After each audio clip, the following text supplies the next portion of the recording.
Hey, what's up, guys? I'm Jared Poirier, and welcome to my movie review show where I talk about movies. On today's show, we have a very special guest, Ray from the excellent travel channel Vacation Impossible. Ray, why don't you go ahead and tell us what you do? Yeah, sure. Thanks for having me. So I've been filming videos since before there was a YouTube, since 2001. So basically, I've been trying to convince my friends and family to travel more, and it just slowly grew into this YouTube channel. So it's called Vacation Impossible.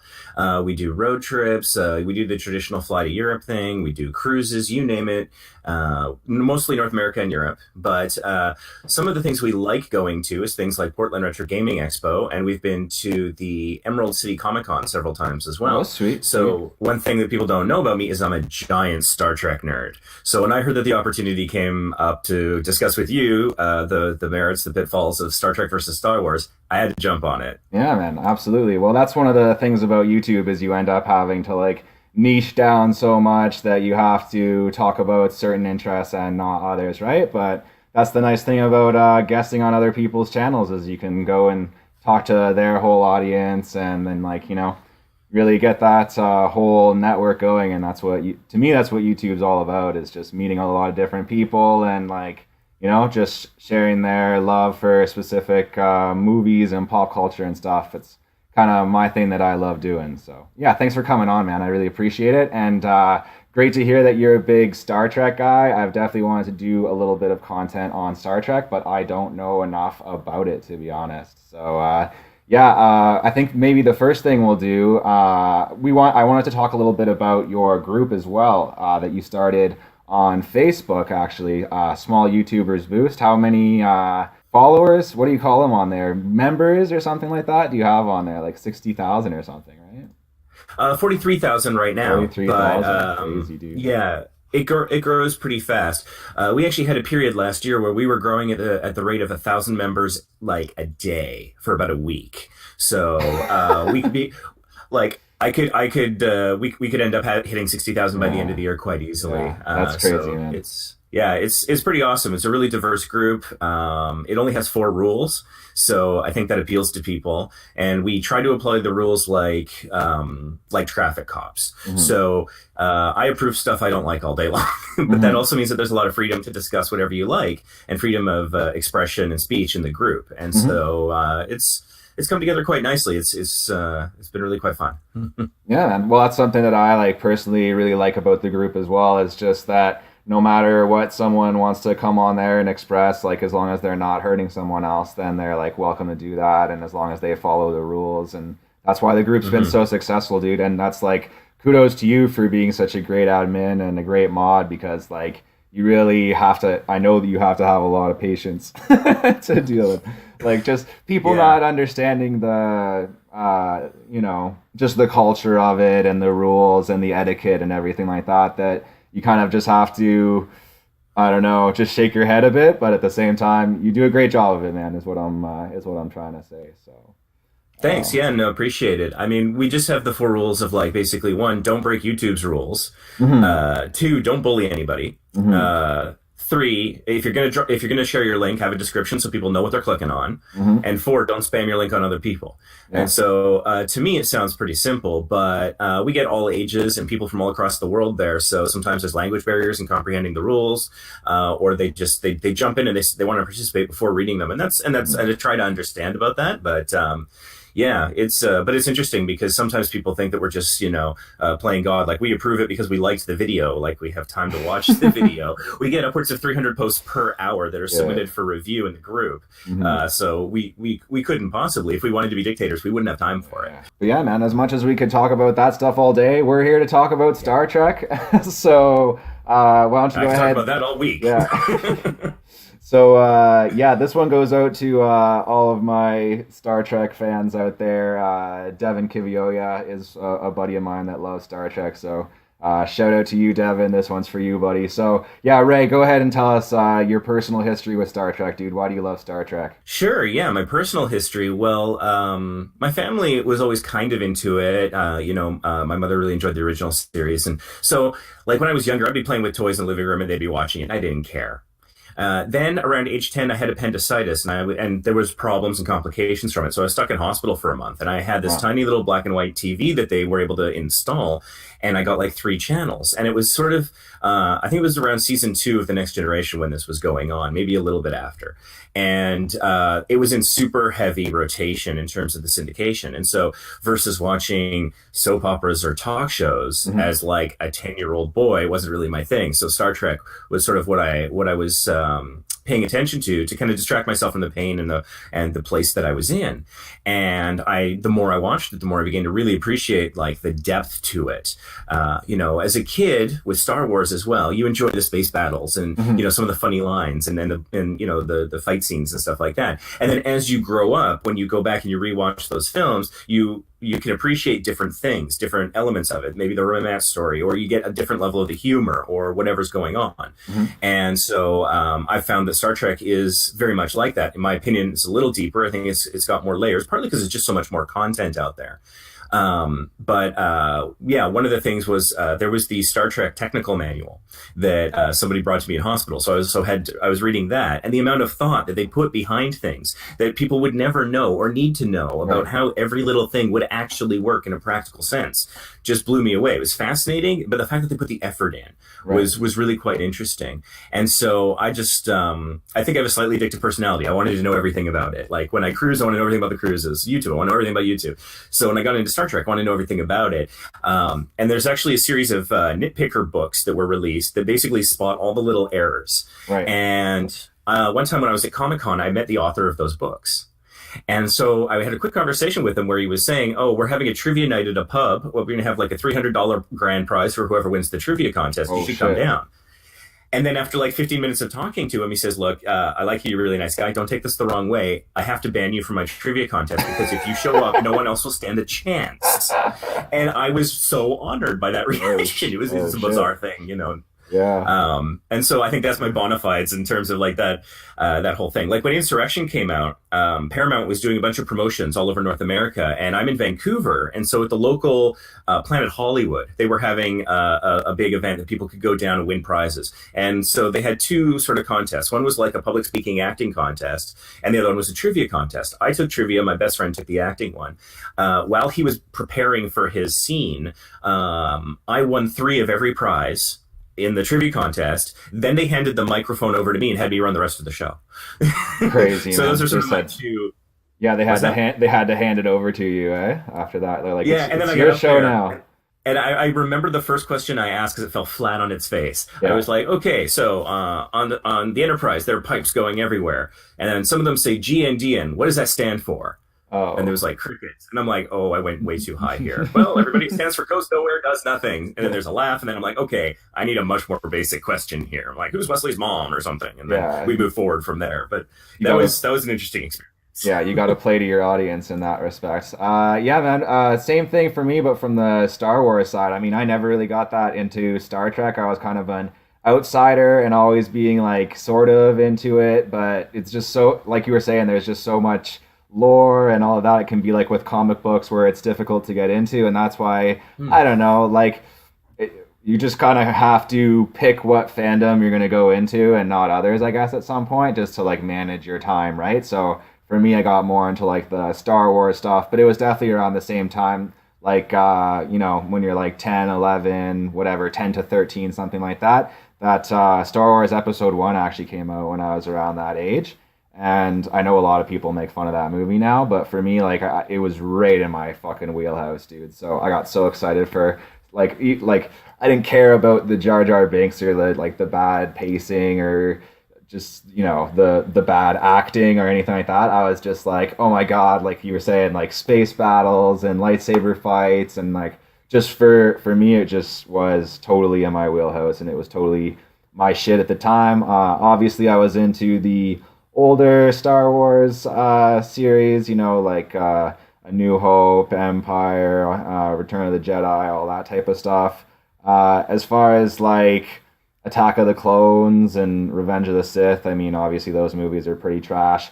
They kind of have their moments, I suppose. But yeah, man, it's just interesting that that was kind of the same time that I got into Star Wars was around the same time that you started becoming a Trekkie. So Yeah, thinking about the prequels, I have, I think, an unpopular opinion of the prequels as well. okay, For one thing about the Phantom Menace that I don't think people give enough credit to is the music. yeah, It's absolutely amazing. I think Duel of the Fates is some of the best cinematic music I've ever heard, yeah, it's great. and so I certainly like that. And for me, I don't think many people came out of the Phantom Menace in theaters not liking it. Honestly, I think it was more when you encounter it elsewhere because when you're in the theater and you get the whole experience of it, Mhm. you know, the sound is so rich and the effects and everything else that's going on, and you haven't seen it before. Mhm. And so I think most people came out happy. I remember the movie theater, most like the lineups that were giant, people were walking out, smiles on their faces. You know, they might have been critical of Jar Jar Binks right away because that's pretty visceral, but most of the other stuff they were all really positive. Yeah, I think so. And so I think that the problem is it doesn't have a lot of rewatchability. Okay. It's because when the first time you go in, you're like, what are they going to do? Where's this going? What's the story? And so for that first time watch, it's fantastic. But then you put it on a smaller screen and you've seen it before, Yeah. is my often reaction. Fair enough. And for Attack of the Clones, I loved Attack of the Clones. I thought it was the best of the prequel trilogy. I didn't really like a lot of the sort of the love scene dialogue because that was really stiff, and I thought the writing was really rough on that. But if you take that out, it is an excellent detective movie. It's like a gumshoe movie of old. It's like not quite the Maltese Falcon, but you get that kind of idea where Obi-Wan's trying to piece together this mystery, and it ends in this epic, amazing, fight. And I think that it's actually a hugely underrated movie. And I know that somebody had done a what do they call it? The Phantom Edit, where they removed Jar Jar from the Yeah. Phantom Menace. Yeah. I haven't watched it, but I I've want heard to of one it. day. Yeah. I would love to see Attack of the Clones with the love scenes removed, Yeah. because then I think you're going to have a very tight, fantastic That's hour of interesting. television. Yeah. Yeah, Yeah, it could be man. like it's interesting. One thing that I'm waiting on Star Trek right now is they have a series of four short things that I think they're going to be running like 10 minutes each or something Mhm. in the Discovery universe, which I'm a fan of. Yeah, nice.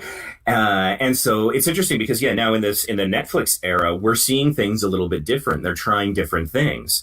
That can be good and bad. I'm looking forward to the Discovery ones. They look pretty good. Mhm. But if we were to have like a serious like Star Wars versus Star Trek fight, I've seen the holiday special, so Yeah. I've got that in my back pocket if things Yeah, go sideways. the whole like adversarial part of this being like a Star Wars versus Star Trek thing is I don't know, it's just pretty clickbaity. We're kind of just having a Yeah. I don't think we're gonna really argue here too much. I dude, I'm the biggest Star Wars fan, and I'll admit when Star Wars is bad. Like I'll be the first guy to say that there's parts in the prequels that are bad. There's even tons of parts in the original trilogy that are bad, and so much stuff that it's just George Lucas made some crazy decisions there. But yeah, man, that's actually I'm glad that you brought up Discovery because that's one thing that I for sure wanted to talk about with you. Sorry, a lot of Star Trek fans that I talk to kind of have a bit of a problem with Discovery because it's not really faithful to the old style of Star Trek, and it's more about like the drama and the action, right? Even more in that like Star Wars direction of selling the like dramatic like space opera type of thing rather than the old Star Trek that was a bit more of a procedural. So kind of wanted to get your take on that a little bit. Yeah, and I went through a similar experience when Enterprise first came out too, as the Mhm. prequel TV series, because initially it's like Vulcans don't behave this way, that doesn't make any sense, and so it didn't seem to fit within the canon. And they did try to clean it up towards the fourth season in Enterprise. I don't know that they had a plan, but when it comes to Discovery, I think it was Akiva Goldsmith, the executive producer, has been very upfront about the fact that they do have a plan. They have Kristen Bayer, who's a novelist, writes tons of Voyager novels. She's one of the head writers as well. And I'm not a huge fan of her writing, but she always respects the canon. And they had Nick Mayer came on as a executive producer. He worked on Star Trek 2 and 6, which are two of my favorite.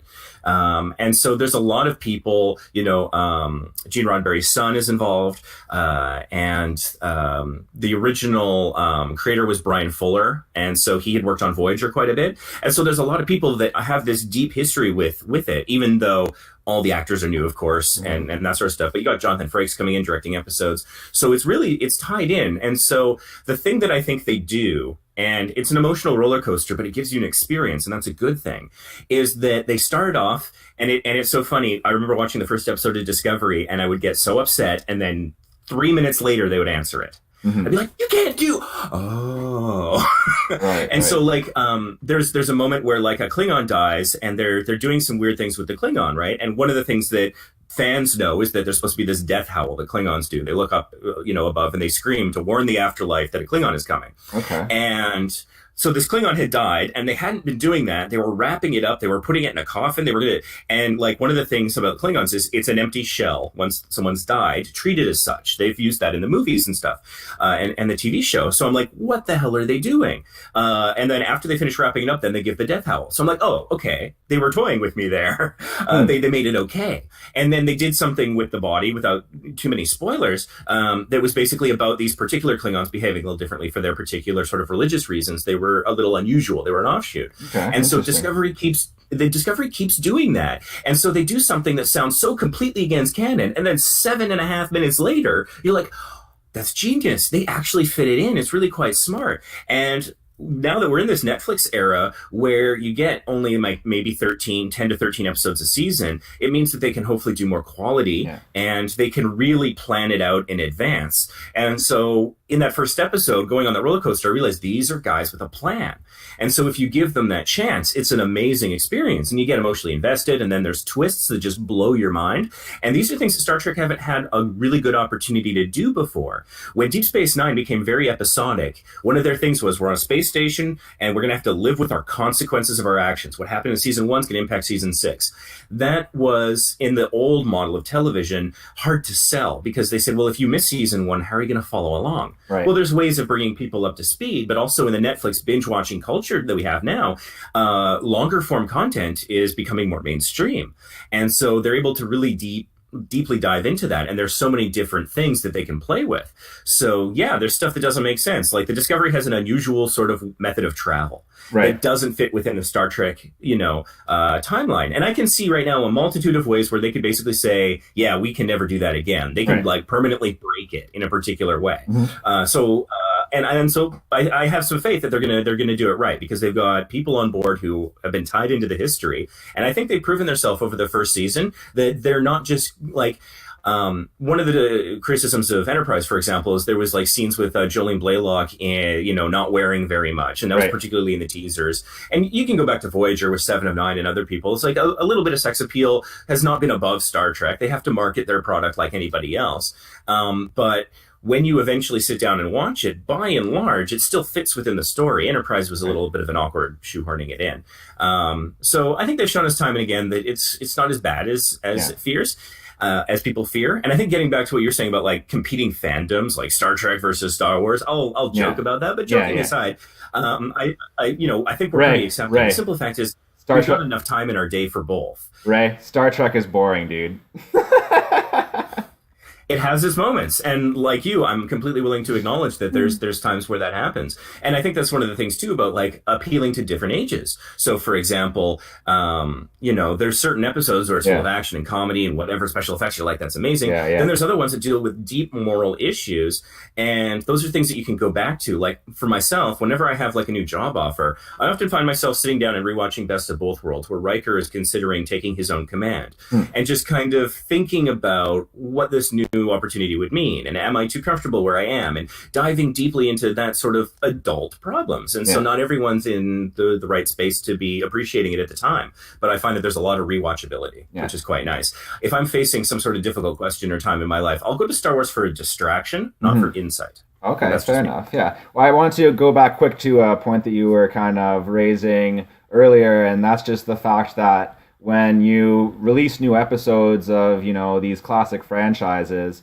and you really are trying to appeal to a whole new generation, and you really do have to expand the entire mythos, right? And that can sometimes it's inevitably going to upset some of those old fans, that are going to come and say, oh, well, this is totally different, or this thing wouldn't function in the universe, or this breaks the universe in some different way. And that accounts for a lot of the backlash against The Last Jedi. I didn't like that movie for my own reasons, but I think that some people did come out against it just kind of getting upset that it was not exactly for them anymore. That like this is for kind of the next generation of Star Wars fans. You know what I mean? So, and then there's And visually, yeah, at the end, they pretty much say exactly that with like, the yeah, kid sweeping, and it's like, oh, this is literally, you're looking at the very next generation, not even the current yeah, one, but the one after. yeah, So yeah, there was a definite generational thing. I think it's a challenge that both franchises have faced. They've both struggled with making prequels that were both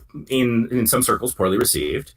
And yeah, it's hard because I feel like despite us being in the Netflix culture now of binge watching and long form content, people often aren't willing to have faith that it's going to, yeah, it's going to pay off. Sometimes you have to build some characters, you have to build some backstory, some tension, whatever it is, before the payoff. And it's almost like I want my dessert first, right, and then I'll consider having the appetizer, and the meat and potatoes later. And that's a little hard. I mean, thinking about YouTube videos, they say you need to have like a quick little thing at the beginning to grab them, and then you can begin the story from the beginning. I personally haven't done that because I find storytelling that's very difficult to do. And so I can somewhat appreciate that. And so I think on both in both fandoms, those who with the patience, I think, get rewarded and they have that appreciation. But it is kind of harder to make everyone happy right at the outset. It's like if you're not doing that fan service right away, and even if you do, a lot of people said that the first of the new movies for Star Wars was a lot of fan service, and that they were basically retelling A New Hope. right, I didn't see it that way when I watched it, but then afterwards I was like, okay, I can kind of see where you're getting at. And for me, in terms of the new movies, I one thing I was disappointed with is I was like, okay, it's like 30 years after the rebellion won, yeah, and so yeah. the landscape should be very different. And so I was thinking, like, whatever the threat is, it should be external coming in rather than fighting against the current over. And so like within not even one full movie, it's like, well, the Empire's back and we're back where we started, and it's kind of like Jedi didn't happen. And I can understand how emotionally that could make people feel a little bit betrayed, Yeah. because they're emotionally invested in Luke Skywalker and destroying the second Death Star and basically resolving issues with the Emperor and Darth Vader. And it's like, well, we're back where we started, so that was a giant waste of time. And for me, it wasn't that. For me, it was like I wanted to see something very different in the Star Wars universe. Yeah. With these characters, I wanted to see them having the upper hand. What happens when the underdog has to rule, possibly, or deal with something? It's like I think it would have been a really interesting conflict if like some totalitarian group was trying to rebuild the empire, and they were trying to figure out how to put that down without becoming like the empire was. Right. Something like that would have been a new story angle, but instead it feels like we're redoing certain things. Yeah. I think The Last Jedi, one interesting thing that it did, it was technical, some people didn't like it, was this whole idea of, they can track us through hyperspace. And so the idea with a lot of Star Wars is they weren't really inventing new technology. A little bit in the prequels with the clones and the droids, but really it was like used technology that had been around and established for a long time. And so it's been a long time, I think, since they've introduced something new. And so the fact that they introduced some new tech and it actually had an impact on the balance of power and the challenges that they were facing, I thought that was a good thing. I thought that was a good choice. Sweet. So yeah, man, that's actually great because I did want to get a lot of content about like the fandom and that type of stuff. So that's amazing. We've definitely covered the fandom. We've covered the franchises themselves. One thing that I definitely want to cover is like the future of these franchises. And this is one where I gotta give points to my Star Trek fans out there, because the way things are looking right now, it actually looks like Star Trek has a brighter future than Star Wars right now. As you were saying, maybe with The Force Awakens, they did bring things back to such a derivative point that even with the changes in The Last Jedi and everything like that, people just aren't that interested in Star Wars anymore. And you can see that in like the box office results of Solo, and what's going to happen with the next big Star Wars movie if it doesn't do well and people aren't interested. Now, I don't think they've done a very good job now of feeding those old fans or even feeding the new fans, right? They've got themselves in this position where a lot of people are saying that they're bored of Star Wars, whereas now you've got a lot of new fans kind of coming in that Star Trek direction, and everything like you were saying with like Netflix being the new way of people consuming media rather than going to those big box office shows at the movies, right? I mean, that costs a lot of money. You got to go out, you got to buy your movie ticket, you got to pay for your transit. Meanwhile, are you going to go see, Han Solo movie 2 at the theater and spend $80 with you and your girlfriend on popcorn, or are you going to sit at home, warm up the Orville Redenbachers and like watch some shit on Netflix? So, what are you kind of thinking Yeah. about the future of those two franchises right now? I think that I haven't seen Solo. Partly Neither because did I was I. busy. Yeah, no one saw Solo.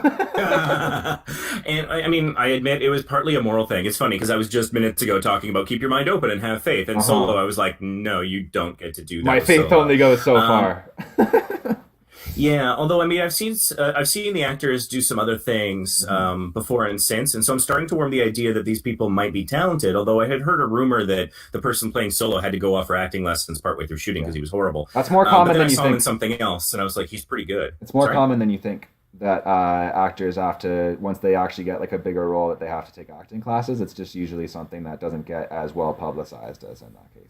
Interesting. And admittedly, both Star Trek and Star Wars are under giant microscopes because they have had massive success and enormous fandoms. Mhm. Some stuff actually for Star Trek, the movies, the reboot movies, some of them film here in Vancouver. And so, like, you hear every now and then it's like, oh, it was shooting over here, and here's a behind the scenes picture. Somebody snuck in and got a picture.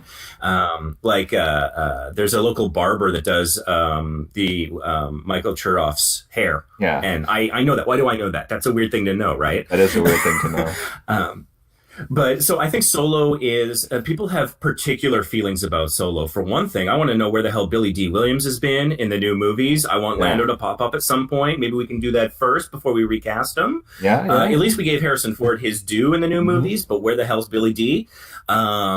And maybe he'll be in the next movie. That's one thing I think Star Wars has done really well with the Last Jedi. No one knows where this is going, Yeah. and I think the uncertainty. People are going to be curious. They're going to Mhm. want to know. But it's hard to raise the stakes in a prequel. Why does it matter? Like Rogue One did a great job of that. They made us love characters and then wiped them out right after. But with Solo, it's like I kind of know where these people end up, and so I don't feel an urgency. I'll watch it Yeah, eventually, but I was busy when it was in theaters. I yeah, didn't have the time. I was traveling or something, yeah, and I man. wasn't too. And part of me was like, this is my protest. Like Yeah. give respectability to Williams, come Yeah. on, and other things. So I'll check it out. But I think Star Wars can kind of pull up. Part of the problem is they've had some difficulties with getting writers and directors and committing to long term projects. Yeah, absolutely. And I think that's one thing where Star Trek is like because I don't know, I felt like JJ getting The Force Awakens was like I get to play. Yeah. I don't think this one. I think it, and I'm totally assuming here, but it's like this is my fun vacation. Mhm, This is not mhm. my new job. I'm not moving here. I'm vacationing here. Yeah, yeah. Whereas with Star Trek, a lot of the people involved, whether it's him or someone else, they love it so much they stay with it. There's so many stories to tell. I'm not saying Star Wars doesn't, but for some reason that investment is longer term. And I think maybe it's more sort of ensemble collaborative because Star Wars was always Lucas Mhm. and a couple of other people, another writer, another director, but it was a really close, small knit group that really kind of controlled the reins. Right. Whereas Star Trek, even when Gene was around, it was really collaborative. And a lot more people, like during the Next Generation, I don't know that a lot of people know this, but they were having trouble in their writers' room, Yeah. so they opened it up to public writing submissions from the public. Weird. And so people just mail in spec scripts and they found amazing things. They had to hire people just to read That's scripts. crazy, dude. But that let new blood and different perspectives into it. And so it became, I think, from a production side, more accessible to a lot of people. Yeah. And so it is constantly reinventing itself in a lot of different ways. And so, yeah, I'm really excited about I have to thank Marvel for this because Mhm. Marvel's MCU has gotten so many companies drooling over the billions of dollars that they could potentially be making. Mhm, mhm. You've got Transformers trying to create a cinematic universe. And given the decline in those movies, and I love this Transformers franchise, when I was reading about this, I was upset. I was Bumblebee like, looks oh, no, less they're going to be trash. chasing the dollar. But Bumblebee. then I saw the trailer for Bumblebee, and I'm like, maybe I don't know. Try to keep an open mind. And the fact that Star Trek might be trying to create their own sort of universe, not necessarily cinematic, but it could in various platforms. They're talking about the new Picard show. They've got a couple other shows in development. They've got 2 parallel movies in development for the first Yeah. time ever, where they're planning the next like Chris Pine one, and maybe the one after that, but then like something else, Yeah. another movie. I'm super excited, and it's kind of like the '90s are back in the sense that Yeah. you had TNG and Deep Space Nine. TNG drops off, in comes Voyager, and and so it was, and at the same time, there were like, I'd call Babylon 5 a knockoff, but that's just me. I didn't like it. But I think competition also breeds a higher quality product, generally speaking. And so you got a diverse options, the smorgasbord of things that you can watch if you like science fiction. So I'm glad that like they're bringing the Twilight Zone back. Mm-hmm. Oh, I'm way into that idea. I'm so into that idea. Yeah, and so it's like some of the best storytelling of the 90s. They had the recent couple seasons of X-Files, which I think they were fun to watch, but in terms of like a continuity storytelling thing, it was too disjointed, and so I think that's coming to an end. But I'm super excited about the future of Star Trek, partly also because it's not just that there's more, but it's quality and it's different. Mm-hmm. Yeah. But it seems relatively respectful. So, I like that. And so, but for Star Wars fans, I would say don't judge based on Solo. I think Solo had baggage on it that the next main sequence movie, Episode 9, is not going to have. And I think it's only industry insiders who are looking at those numbers and giving a damn. I think they're the ones who are prognosticating based on those numbers. But I think if you take the average fan, they're like, no, I kind of want to know what's going to happen to Leia. And I mean, sadly, because of the actress's passing, I think people are going to be curious about seeing how that's handled. But even if that weren't the case, they're attached to that character, and that they want to know what the next thing in that is. And it's like, try talking to anyone for an extended period if you've never seen any of those. Either Star Trek or Star Wars. It's like in Captain America when he gets unfrozen, he's got a list of things he has to watch just so he can understand the culture and the mythos that people refer to. It's the mythology, it's our shorthand. Right. And so I think that if you don't see Episode 9, you're going to get left behind, and you're going to have to see it just to understand what the hell people are talking about at bare minimum. Yeah. I was super disappointed with The Last Jedi, but I'll still go see more Star Wars movies, man. Like, yeah, you're right. Solo, a lot of people were maybe disinterested, and I'm the type of person that spends quite a bit of time hanging out at the movie theater. So, like, if a movie's not doing well, I'll notice that, like, no one's going to see it. There's going to be, like, a lot of empty theaters, right? But, yeah, I mean, I've got faith in the future of this franchise. I think that they can still do a lot of good things with the Star Wars universe, but they're going to have to take a nice page out of the book of Star Trek, what Star Trek is doing right now, which is switching things up, keeping, like you were saying, keeping some of those, some of that old talent, keeping it involved, keeping those writers, keeping everybody in there, and then bringing in those new ideas so it doesn't get stale. So we're going to see if Star Wars can, as you said, pull up, and maybe they can get some more good movies out to us. But yeah, Ray, I think that pretty much will do it for this video, man. I want to thank you so much for coming on my channel. I really appreciate it.